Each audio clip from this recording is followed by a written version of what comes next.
Olá, turma, tudo bem? Nesse vídeo vamos conversar um pouquinho sobre fontes do direito do trabalho. Lembrando que o ordenamento jurídico trabalhista ele é composto de disposições que prevêem, diversas fontes. Sejam essas fontes tanto fontes formais quanto fontes materiais, tá bom? E essa é uma das principais características do direito do trabalho.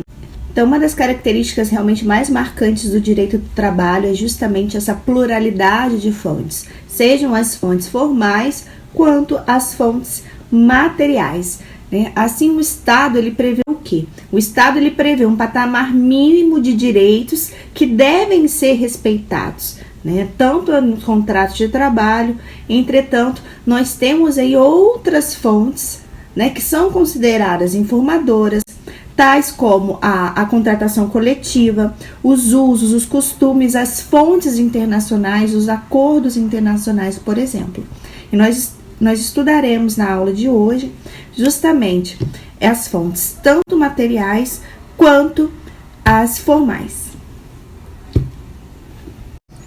E é importante, turma, inicialmente destacarmos o quê? Justamente o aspecto procedimental da fonte do direito do trabalho. Por quê? Porque uma norma jurídica, ela precisa satisfazer o conjunto de requisitos concernentes à sua elaboração.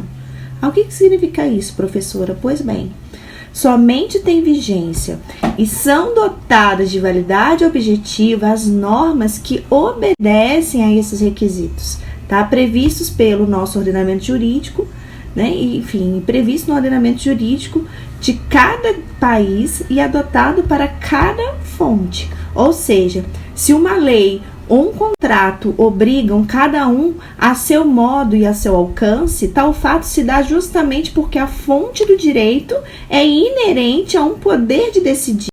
E tal fato se dá justamente por quê? Porque a fonte do direito ela é inerente ao poder de decidir. Ou seja, sem o qual não haveria uma norma vigente, ou seja, aquela posta em exclusão de qualquer outra. É importante a gente frisar que tanto as fontes formais, autônomas, quanto as heterônomas, elas possuem uma força obrigatória. Diferentemente, por exemplo, como a gente vai estudar agora, detalhadamente as fontes, diferentemente, por exemplo, das fontes materiais, que tratam apenas o quê? De reivindicações dos trabalhadores e dos empregadores. E a fonte do direito do trabalho é o meio pelo qual nasce a norma jurídica. Algumas fontes, por exemplo, elas são obrigatórias, ou seja, os membros de uma sociedade, da nossa sociedade civil, eles devem respeitá-las. São normas congentes e imperativas. Outras fontes, porém, atuam como uma fase preliminar das normas obrigatórias. São o quê? São os chamados movimentos sociais. E como eu disse já no vídeo inicial, as fontes do direito do trabalho, elas podem ser divididas entre fontes formais e fontes materiais. E é importante nessa fase inicial do nosso estudo, nós conceituarmos justamente o direito do trabalho.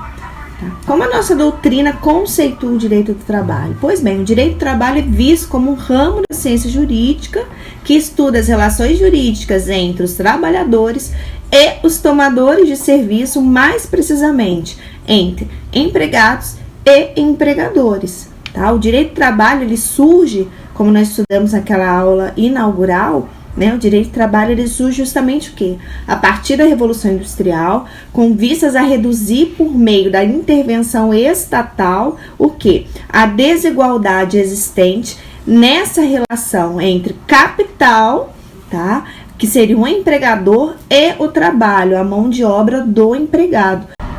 Portanto, o direito do trabalho tem como principal característica a proteção da relação de emprego e principalmente a proteção do trabalhador.